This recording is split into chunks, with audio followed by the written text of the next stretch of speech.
Welcome to Blaze News, the mandate, day 109. I'm Jill Savage. Tonight on the agenda, after a hard fight, President Trump has moved on from Ed Martin as his nominee for U.S. District Attorney for D.C. Trump is now reportedly considering Fox News firebrand Jeanine Pirro to fill the position. President Trump tapped Dr. Casey Means to be the next Surgeon General. In a Truth Social post, Trump wrote that Casey has incredible MAHA credentials and will work closely with our wonderful Secretary of Health and Human Services, Robert F. Kennedy Jr., to ensure a successful implementation of our agenda.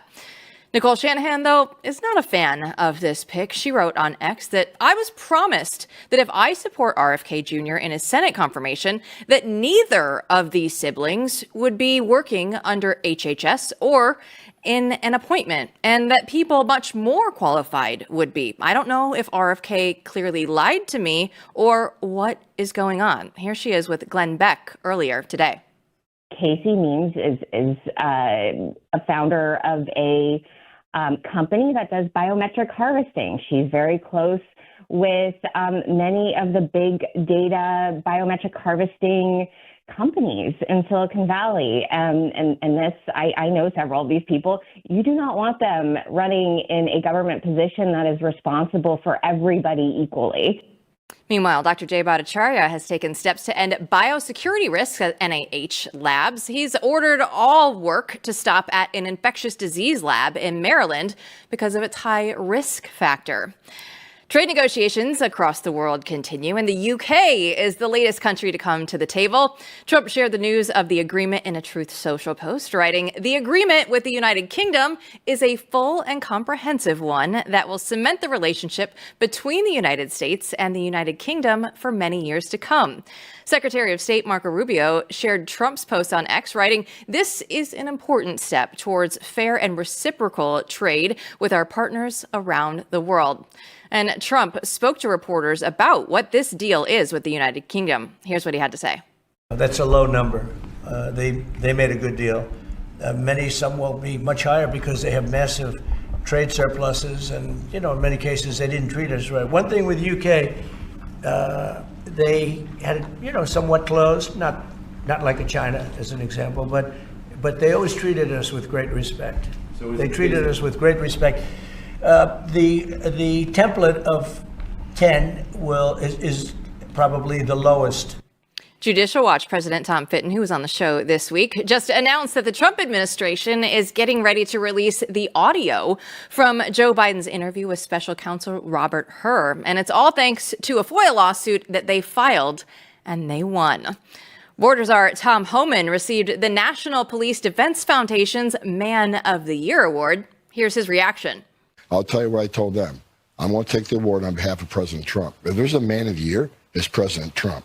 The reason we're having so much success on the border and interior enforcement is because of President Trump. Border Patrol couldn't do what they're doing if it wasn't for President Trump. ICE couldn't do what they're doing if it wasn't for President Trump. So I took it in honor of President Trump, who I think is the man of the year, but I also took it in respect for the men and women of ICE and the men and women of Border Patrol who are on the street with a gun strapped to their hip, 24/7 protect this nation. They deserve the awards.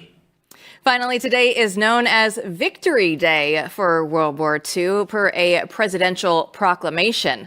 It's a big day around here. Let's go ahead and bring in Blaze News Editor-in-Chief Matthew Peterson, MP. There's no blackpilling around here. Today is Victory Day. I love a good celebration as much as the next person. So is there anything else that we need to be adding to this list? Do we not celebrate enough as Americans? We don't celebrate the right things enough. And I think that the Trump administration is so right on about this because it feels like to a lot of people, I think they don't really think about this very much, like holidays and what they mean and so forth. You just want the holiday. But it's really important to celebrate your history so that you develop a real love for your own country. So very important stuff. Some people were celebrating, some people were not.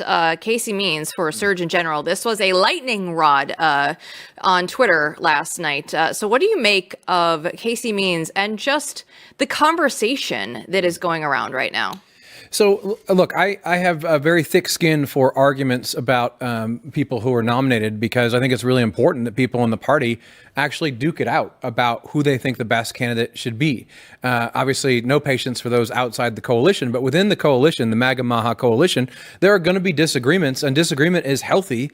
And if you really have a problem with, someone who's being nominated, you should speak your mind. Now, I think myself and our audience is not so much doesn't want to hear from the Tom Tillises of the world, no, but and neither do I. But debate is good. So in this case, you have Nicole Shanahan, who has been a part of Maha, an integral part of Maha, now a host with Blaze, as a great show that you should all watch. She is saying some serious things, serious concerns that she has about Casey Means. So a few bullet points here. One, the Office of the Surgeon General is often, it's not about credentials as a doctor, right? I mean, it's more like you are kind of a spokesperson for public health. The role has changed over time. So you don't hire people on the basis of, being a really good doctor, I think, at this point in history. But there's a lot of other factors to consider. And I think what Nicole is concerned about is, does she really represent the movement? And she doesn't think that she does. I don't really know if I know enough at this point to say, but I think when Shanahan speaks and other people speak out and say they have a problem with this candidate, they're worth listening to. And these are debates that we need to have because throughout the administration, we want to make sure we have the best people who are doing the best job because we don't have a lot of time to save America. Dr. J. Bhattacharya, he came on the show with us when we were there for the Media White House Row. I love that he's going through and he's just ticking off one win after another. And the latest is actually to reduce the biosafety risks here in the United States. Of course, we're going to need this all around the world, but it's a good one. Hey, let's start in Maryland. Let's start in our own backyard here. Yeah, as the Blaze News documentary that Matt Kibbe did on the COVID-19 crisis revealed, I mean, gain-of-function research is incredibly dangerous. It needs to stop, and we have to have very strict, laws and regulations about it. And the problem is we've been lax. I mean, Fauci has gone under the radar. So these labs throughout the country have a history that would terrify you if most Americans were aware of it. So one of the first things he did, right, is to say, oh, no, oh, hell no, we're not going to do this anymore. You're going to shut everything down until you're doing things the right way, the safe way, because there are these safety violations and they are horrendous. I mean, he's talking about someone putting a hole in a biohazard suit on purpose to basically try to kill someone else. It's not a joke, and it's great to have adults back in charge. Well, don't go anywhere. There's a war that we are all going to be on the same side of. White House senior policy strategist will give us an update on Trump's war against woke colleges right after this.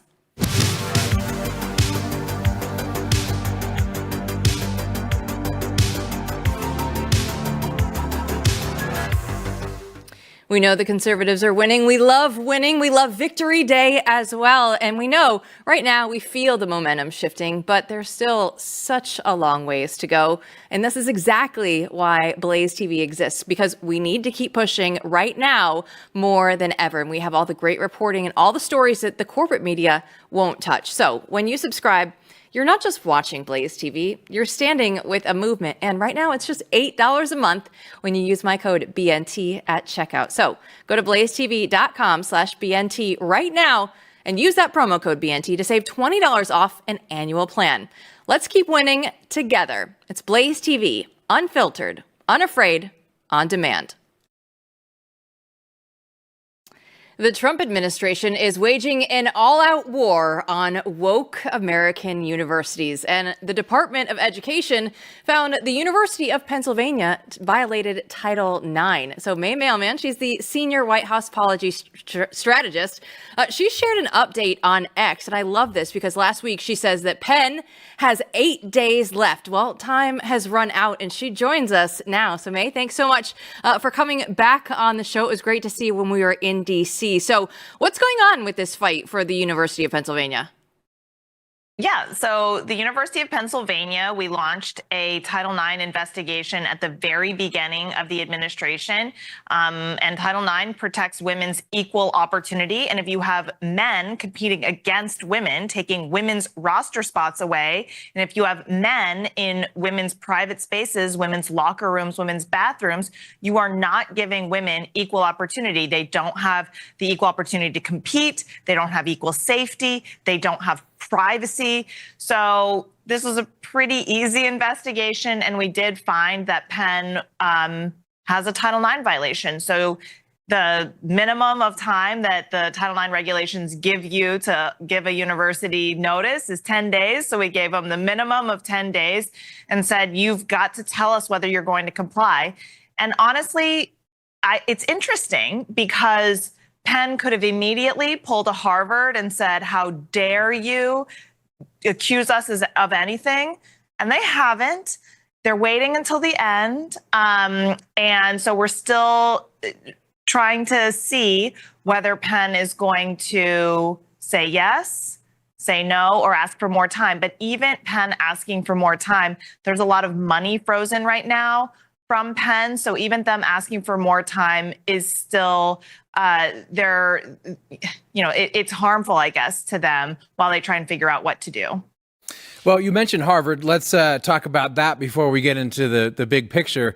Obviously, the administration is also fighting with Harvard and just pulled over $2 billion in federal funding from the school over anti-Semitism on campus. So what can you tell us about that? Yeah, so Harvard is not very smart, I guess you could say. And I went there for law school, so I don't know what happened. But Harvard, we asked them to make a few changes to make their students safer, to make their students no longer be victims of violent racism, these types of things, structural changes that would be needed in order to preserve students' rights on campus. And Harvard lost its mind and decided that they wanted to pick a fight. And so that was when the funds were frozen. This was $2.2 billion that were frozen, but they weren't canceled. The grants were still active. We were just asking for a few things. And yet Harvard has decided that they actively refuse to comply, even though their own anti-Semitism report that they put out when they interviewed Jewish students on campus said that students would try to not look, quote, outwardly Jewish on campus in order to feel safe. And that Jewish students felt like they had to say when they were introducing themselves, oh, but I don't support Israel, so that they would become what they called in this report a good Jewish person. So that's, I mean, it's unfortunate, it's sad, and it's unacceptable. But anyway, Harvard has decided that they don't want to make basic changes to comply with the law. And so our grant conditions, these are discretionary grants. Harvard is not owed these by the law, and they're in clear violation of their grant conditions. They also have $53 billion of endowment. So we canceled them. That's as simple as that. Let's pick it up right there, because we're talking about $2.2 billion in grants, $53 billion in endowments. Should these schools be getting federal funding at all when they already have more money than anybody else will ever see in their lifetime? Right. These are not people struggling off the side of the road that need the federal government to come give them a boost up to get on their feet. Right. This is Harvard University. It predates the union. I mean, it was founded in the 1600s. They have a long list of wealthy alumni. They have a healthy endowment. $53 billion is larger than the GDP of more than 100 countries. So, no, the idea that they need taxpayer money, that they need you and I to work extra so that we can provide for our families, because that money that we would have otherwise used to give to our families, we're having to give to Harvard. That's just, it's not in line with how a government should function. And if Harvard actually, Harvard says, well, the $53 billion, it's not in cash, it's tied up in real estate, that's a conversation with them and their donors. If what they need is cash, then they should be telling their donors that. And if their donors do not feel as though Harvard is a good investment, if they're not a good steward of funds, then why would it be a good place for taxpayers to spend their money? So Harvard absolutely can afford it's very expensive to go there. they're just a terrible steward of money, huge overhead costs, tons of bureaucracy. And Harvard has a real opportunity here. I think this is a good opportunity for Harvard to turn around and become the great university that it once was. Well, I would love to see that happen. I look forward to seeing it happen. They certainly have the opportunity, and you're providing it for them. I grant you that. So the bigger picture with all these universities, I know it's still very early on enacting all these common sense policies that people have really waited and prayed for decades. So, it's just begun. But are you seeing any trends yet? Do you see any sign of, of how this is going to flush out in the bigger picture? Yeah, I think that all signs point to a safer student experience, a university staff feeling more empowered. Now, let's just take Columbia. Columbia was the epicenter of anti-Semitism around October 7th. Before October 7th, their student groups were tweeting basically to get excited for October 7th. They knew that this attack was going to happen before it happened. That's how much terrorism was embedded in Columbia. There are private lawsuits going on about the amount of violence from Columbia. And of course, because Columbia has a certain student body and they are in a very liberal city, and there are a lot of people, whether they're student visa holders or outsiders, that have access to their campus. And of course, we saw all those images from the Columbia Library, and they brought in the NYPD. They barricaded these students in, and the acting president made a very categorical statement, not, we love both sides, but said no. Now, we need to see, so that's the basic. That is what's, at least what's required. But the things that I think that we're going to see change is not enough. That is not the student experience that Title VI requires, which is that students should not be victims of racism in their admission, in their experience on campus.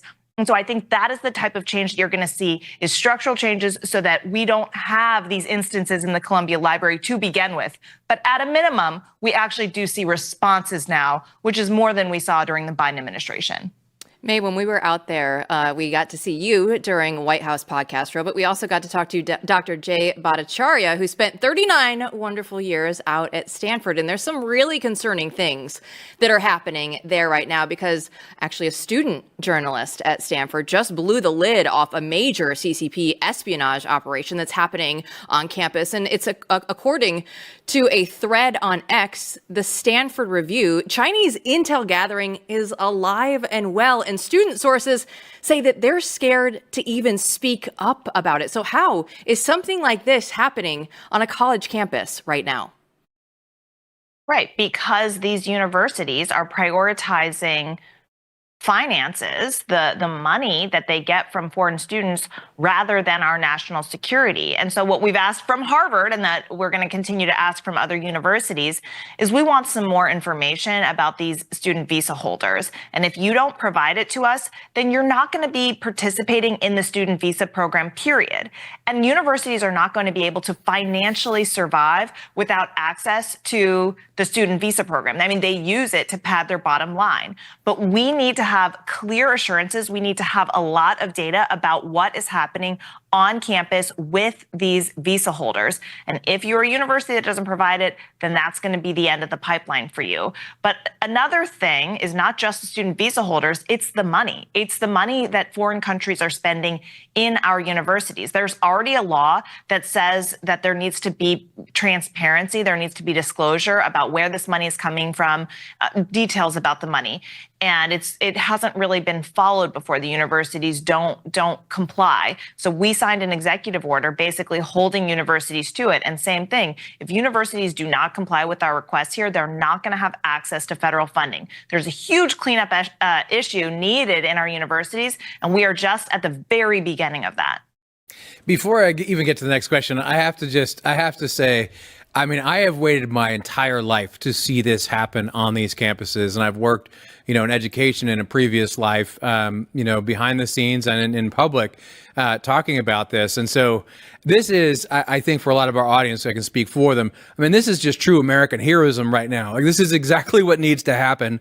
When I read that letter from the Secretary of Education to Harvard, I mean, it's unbelievable this is happening, and it's so past time. But what you're doing is really incredible, and I thank you for it. I want to go to the next question though. You have a bigger problem with these judges, right? And a federal judge just blocked the president from shutting down 3 federal agencies, including the Institute of Museum and Library Services, saying, of course, it would violate the separation of powers. So can you speak to that a little bit? Yeah, so I think the judges are the only thing holding the Democrat Party together right now. There's no leadership. There's no direction. All they can say is no. They don't even know what they stand for, really. And so they've put the full weight of their movement or lack thereof on these judges. And so the judges, I think, feel this weight, this pressure, obligation, responsibility to just say no to everything. And they're getting overturned by the Supreme Court. Just recently, the Supreme Court said, yes, of course, the military can pick its members. They can tell you what your haircut is going to be. They can tell you how fast you need to run a mile. They can tell you how fat you can be. So, of course, if they say you've got gender dysphoria, or you otherwise are walking around saying, I demand you to call me by these certain pronouns and that do not align with your sex, the military does not have to have you, does not have to recruit you, and does not have to provide for your benefits to feminize or masculinize. So that's, I think, what we're seeing is that you've got district court judges totally out of control, issuing these sweeping injunctions, and one by one, they're getting appealed and overturned. It's frustrating, it's annoying, it's sort of expected, but it's the only thing the Democrats have. And so what we're going to do is we're going to continue to fight. But what we'd like is a bigger, larger rulings from the Supreme Court that really cuts back on these district judges' ability to do this. Because if the Supreme Court doesn't do that, if they continue to allow district court judges to have completely unconstitutional, illegal, sweeping rulings with no facts. There's no trial. This is just, they receive a complaint and they say, now I'm going to give you your preliminary injunction, your temporary restraining order. If this continues to happen in such an illegal manner, then it will break the system. Because imagine a judge saying, you can't go in this, your military, not only does it have to look like this, but you can't go here. You have to go here. You can fly these planes. You can't fly these planes. You can go to this location. It would be unbelievable. And we are creeping in that direction. And I think it's a very dangerous separation of powers concern that the Supreme Court justices really need to handle. This is music to our ears that you guys are out there fighting the good fight. We will do anything we can to help you guys keep that up here on The Mandate. Mailman, thanks so much for your time. Thanks for having me.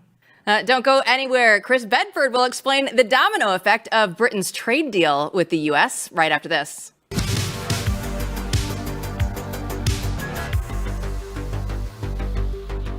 Well, October is going to be here before you know it. Mark your calendars for October 11th. It's going to be the second annual Share the Arrows event, and it's happening at the Credit Union of Texas Event Center over in Allen. And you're not going to want to miss this because this is going to be a day full of truth and worship and encouragement with women who love Jesus and who aren't afraid to stand for what matters. And there's an amazing lineup. Alyssa Childs, Taylor Dukes is going to be there, Katie Faust, and the worship will be led by Francesca Battistelli. So here's the plan. Tell your husband with love now that the best Mother's Day gift is going to be tickets to Share the Arrows. And there's also a VIP option if he's feeling a little fancy. So head to sharethearrows.com. Grab your tickets now. Last year's, by the way, sold out really fast. So you're going to want to go. That's sharethearrows.com.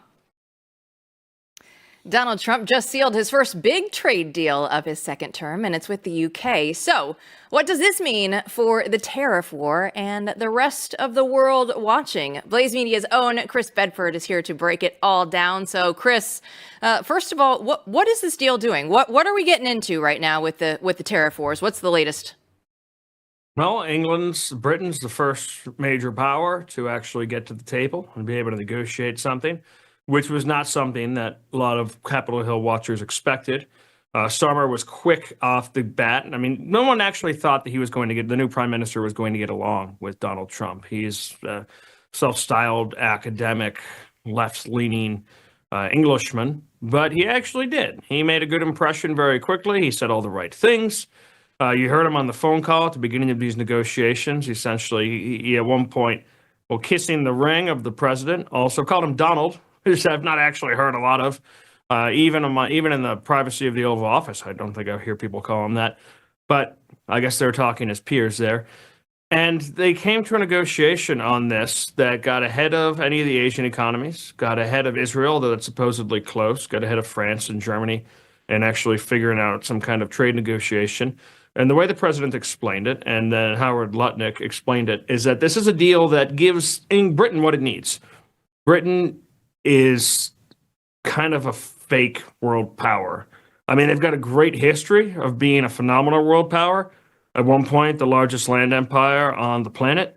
But they went through 2 world wars and then decades of socialist governance that carved up the wealth. They lost an entire generation in the First World War of their ruling elites and never quite recovered from that. And then decades and decades of bad policies. I mean, by the time Margaret Thatcher came in office, it was the poor man of Europe, and she was able to push it on the right track, but not really to change its broader trajectory.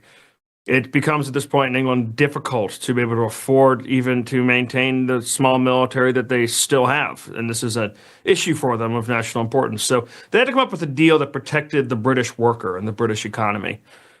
And the way they did that was by looking at some of the different industries where they do import from in Europe and the different deals they've cut, and trying to refocus those deals and those imports to the United States market, where they're bringing in American goods as opposed to maybe European goods.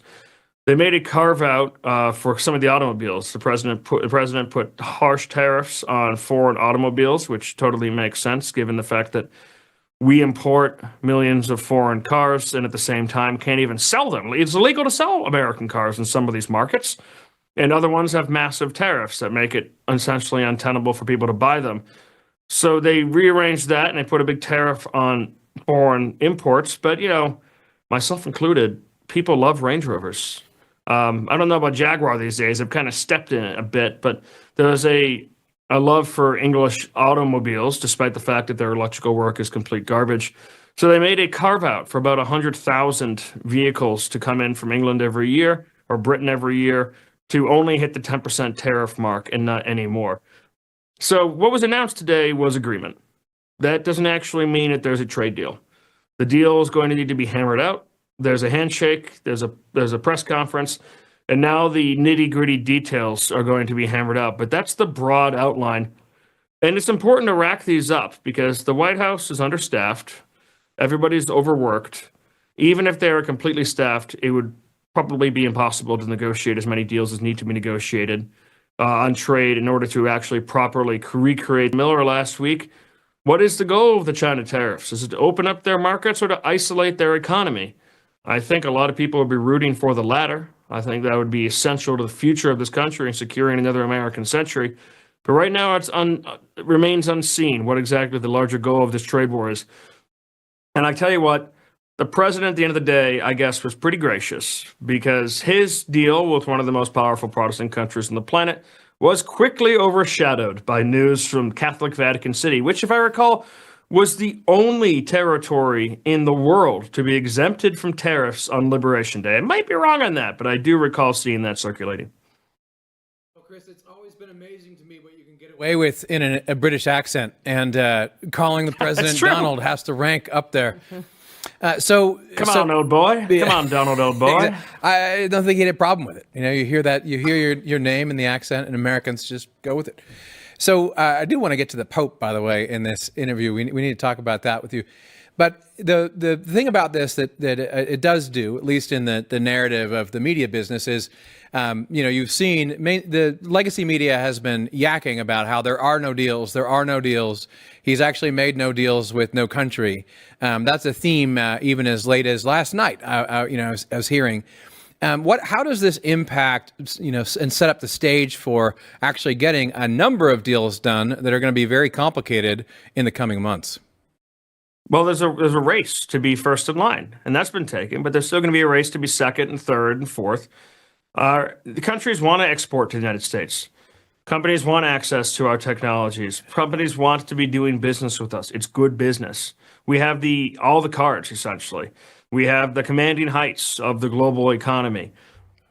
Countries want to be doing business in the United States, so they're eager to be able to get that. And the countries that get there first will essentially have a privileged trading agreement with the United States, as if we had free trade only with one country. Granted, we still have those 10% tariffs, which I think makes sense for protecting the economy and raising money, but this is what they're essentially doing. England won out. So this is going to be something that really pushes forward other countries to want to make that deal. And all these newspaper reporters who've been nitpicking and arguing, these things take time. These are international trade agreements. I'm old enough to remember when they said you couldn't even negotiate with Canada and Mexico in his first term. And he completely threw that on its head and was able to change and help out the United States, which had some pretty brutal trade deals with Canada and Mexico, and improve on those deals. I don't think they're perfect yet, but they're a long way toward going there. So this is something that Israel's watching enviously, something that definitely the European Union, for all its bluster, is watching with envy. I mean, the whole point of the European Union is to be a trading bloc initially. It was supposed to just be an economic cooperation zone that continued to amass power and authority until they're in charge of human rights and what you're allowed to post on social media. But that's another, and your immigration policy. But at the end of the day, it's still about money, and they still want to be able to do business in the United States. They're going to be watching with greedy eyes and hoping that they can be next. Yeah, speaking of immigration policy, MP just mentioned the new pope. I didn't think that we were going to get an American pope, yet here we are. We have Leo XIV. Go ahead, give us your breakdown and how you actually see this working, in Donald Trump's favor or not, how this is going to play on the world stage as well. I didn't think we'd get an American pope either, but the Chicago way is undefeated since he was in charge of interviewing so many of these bishops and cardinals over the years. He's responsible for the jobs of so many of the people in that room. It's kind of funny. I also worry that the cardinals might not have selected an American pope except to rebuke the United States from a special position. The previous pope was very fond of doing so, despite having spent less than a week of his entire life in the United States. It's hard to say exactly what's going to go on. Pope Leo has chosen a very strong name. Pope Leo XIII, I have a poster of him in my Blaze office, an old picture surrounded by his curia, was an anti-modernist, a fierce anti-communist, someone who had a vision of hell with St. Michael the Archangel casting demons down into it that was so terrifying that when he came to from his vision, he wrote down the St. Michael's prayer, which is a beautiful prayer, and asked for it to be said after all masses, which my local parish still does, and all parishes ought to do. It's a good thing to teach your kids if they don't know it yet. CNN and other places, which don't know anything about Catholicism, are trying to push his worldview into, he's responsible for Catholic social justice. Well, that's stupid. He is the originator of Catholic social teaching, which is very anti-communist. It stresses the dignity of the individual and the dignity of the worker. It pushes back against the idea that the only group in the world that's fighting for the worker is global atheism. He was very strongly and openly against that. He's also, just a fun fact, the oldest pope, the first pope to ever be caught on live camera. Not live, but they've got an actual recording of him moving around, and there's no pope before him who's been recorded. So that's a cool thing to check out. The cardinal himself had a slightly back and forth record. It's not worth trying to fit American politics onto Catholic teaching. It's way older. It's way more important. It goes beyond Republican or Democrat or liberal or conservative. So let's take what we know about the social issues. He's to the right of MAGA and the president on abortion. He's to the right of MAGA and the president on gay marriage. He is with them, and he fought the Peruvian government on instituting gender education in schools. At the same time, he's to the left of the Trump government on immigration. That's to be expected for someone who is a bishop in Peru and spent a lot of his life down there. And it also fits with a lot of the hierarchy of the Catholic Church's teaching, puts him in opposition, spoken to J.D. Vance. And an interesting tidbit is he was spotted as recently as 3 years ago performing privately the old rite in the Latin Mass.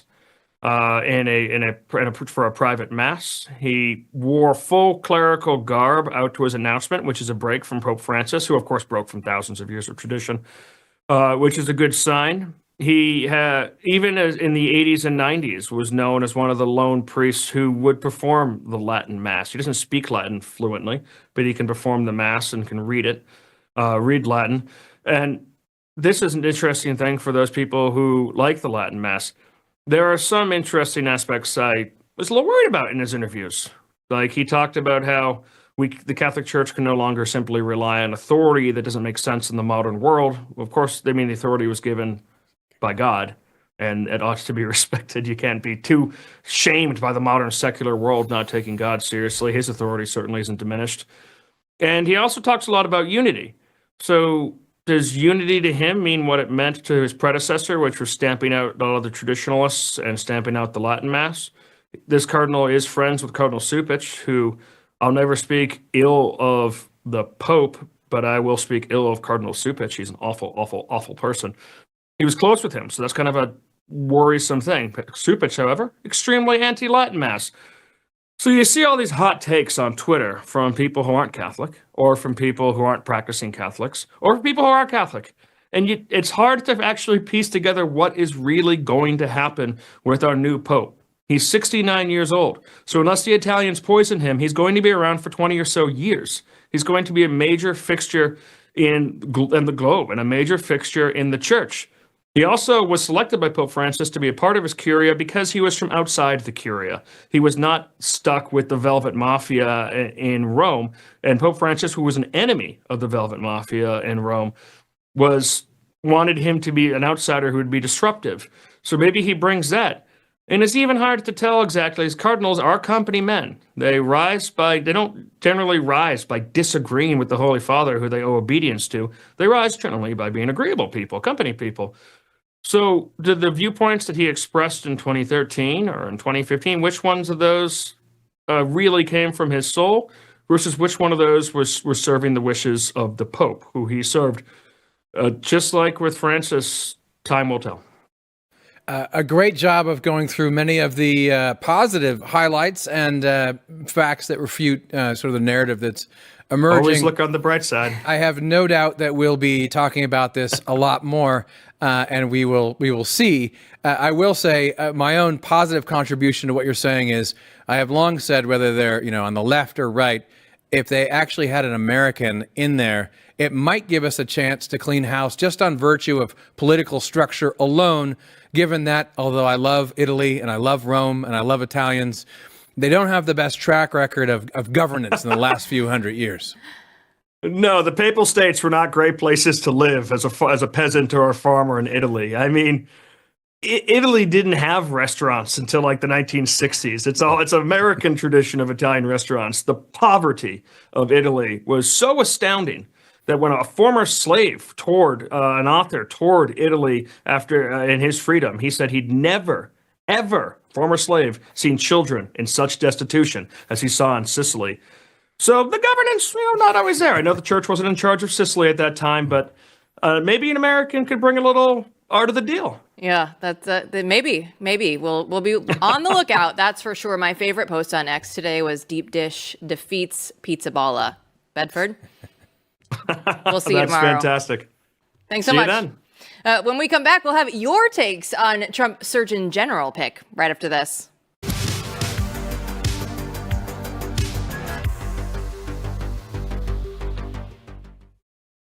We talked about it at the top of the show. Casey Means in for Surgeon General for Donald Trump's pick. So with everything going on X last night, that had to be our question today. So I asked you, is Casey Means a good pick for Surgeon General? And here are some of the responses that we got. We'll start with Fiona. Sounded good at the beginning, but now I am suspect. More of an influencer than a doc with significant experience. She's a good talker, but her rise to fame seems manufactured. She's not a savage health nut like RFK Jr. I'm not really a savage health nut either, if I'm going to be completely honest with you. But MP, what do you think about what Fiona had to say? But you are savage. I am a savage. That is true. We can confirm that. Okay. Well, a couple things with this. I think this is an interesting comment. I do think that sometimes a good talker is all you want in a surgeon general, but that person in this case would have to represent Maha in a very strong way, right? So it really is the case that a lot of this could be a talker position. On the other hand, I share again, I don't know enough to know. When I say that I support someone or don't, it means that I have to know at least 10 times as much as I'm allowed to say on the air before I make a pronouncement. So I do know some stuff, but I'm not convinced. I don't really know enough here. I will say I'm concerned as well about manufactured rises in influencer circles when someone just sort of appears out of nowhere. A lot of times that does mean they are supported, by some faction, some tribe, some money somewhere, and there's a reason for why all of a sudden they're rising on the influence charts. It's not organic. They're trying to achieve something, and so is someone else behind them. So that's always a good question to ask of anyone you see on the airwaves. Let's go ahead and get to Shelby, who replies, the anti-vax wing of Maha doesn't like her because she hasn't been a vocal critic of the vaccines. The stop poisoning our food wing of Maha loves the pick. Big Pharma likes the pick. Big Egg hates the pick. A little bit all over the board there. Yeah, and that is concerning, and especially the Big Pharma part is potentially just a deal breaker, right? Because that's the whole point. If we don't oppose Big Pharma, then what the hell are we doing here? That's what Maha is all about. Nathan is going to round it out, and you know what? It's a pretty good way to end this. How can she be worse than the last guy? When you put it like that, Nathan, case closed. No further questions, Your Honor. So Nathan points to a bit of political wisdom that's it's like at the heart of politics, which is compared to what. So every time you get in these abstract debates, there is certainly the aspect in politics all the time of what is actually possible here and compared to what. And that's a question everyone should always ask themselves when there's prudential political questions involved. Well, we see the administration, as we've been talking about on the show, I mean, honestly, since we switched over to the mandate of Donald Trump putting people in place. And we have to make sure that he gets the right people in place. But then once he does get those people in place, we have to make sure that we hold them to account because, okay, maybe Casey Means is going to be a great pick. That's yet to be determined. But if not, we need to still be able to hold these people accountable at their jobs. Yeah, and in this case, look, I respect Nicole Shanahan's position a lot, and there's one or two things that I want to check on, but that's very concerning what she's saying and what some of these other people are saying about this nominee.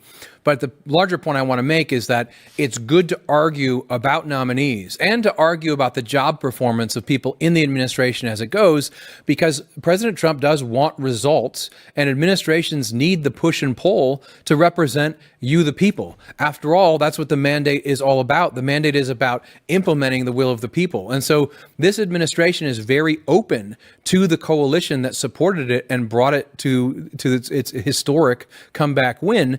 And that means that all of us have a job to do to hold it accountable and to gauge its success as it moves forward. So if someone, it turns out, right, isn't just, maybe they seem like a great pick, but they're not doing the job, or they make too many mistakes, what's the media's job, right? Our job is then to call that out, and then the job of the citizenry is to call that out. So people should have much thicker skins when it comes to this and be able to debate in public who is actually going to forward the agenda that implements the mandate of the people. And if we don't do that, then you're going to end up with mistakes. It's going to be worse than it would have been if you hadn't said anything. So it's going to be ongoing, right? So this is a really important point to understand. This is a continuous process.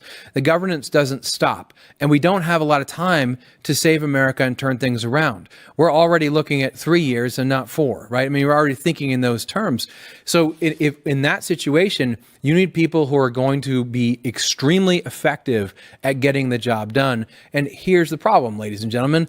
As you know, people who can, talk a good game cannot necessarily execute. And some people who talk a good game or are good at executing don't actually want to execute the agenda or propel it forward. So you have to keep an eye on things because we don't trust Washington. We don't trust people who are vying for power these days. We know how corrupt our country is.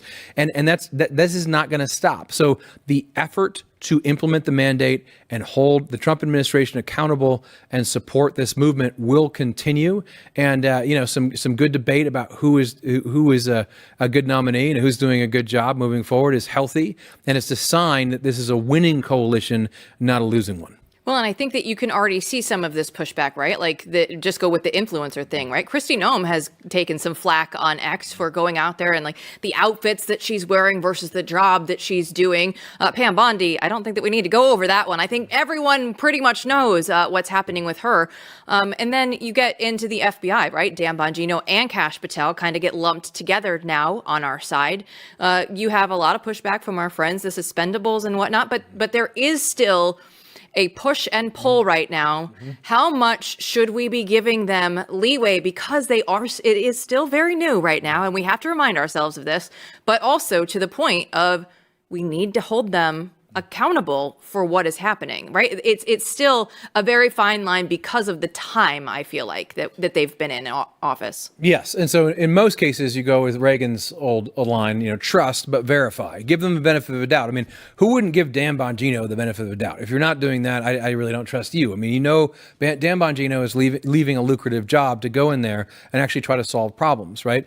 But at the same time, that doesn't mean he'll be perfect or not make mistakes or, have people try to run ops around him. I mean, these guys are fighting a very tough battle. So I think there's people that we trust, but we do want a push and pull. We do want to verify, and it's good if people are over eager for action. We need to pressure the administration that way, even our friends. On the other hand, it's very clear, as you said, we're very early on. And the problem is that in government, it's not like in the private sector, in a small to medium-sized business. You cannot go in and just move deck chairs around. You can say things, but nothing will happen because they have all kinds of bizarre rules, and it's a large bureaucracy. And there's a number of people whose entire livelihood depend upon hanging on to power and playing those games. And they've been playing those games for 30, 40 years, and they're going to tell you everything you want to hear. There's 1,000 ways that they can run an op on you. So you got to give some grace for that. You have to give them a little bit of benefit of the doubt. You say moving the deck chairs around. I feel like that's all Congress is doing right now, right? Like this, we don't get any movement from them, and they're like, our deadlines, it's fine. We'll just push them back to the next holiday. Everything will be okay. And some of the momentum that we've had, it just feels like it's slowly trickling away. And I don't want that to happen right now with Trump's nominees. Yeah, this is really important to round out the rest of the nominees in a great fashion with great people and demand excellence of all of them. And with Congress, that is a longer term project, but there's no way around fixing Congress. Let me say this right here, right now, at the end of the show. There is no way to fix Congress without Republican primary voters choosing candidates, paying attention and choosing candidates who are actually going to promote the agenda and implement the mandate. Yes. And again, we try and say it, just don't keep voting for the same people, because Congress has such a low approval number. And yet every time we just go through and vote for the same people. Everybody be really mindful when you're out there with the primaries, when you actually have the opportunity to put some of the good people back in DC. Thanks for watching tonight, everybody. We'll see you back here tomorrow.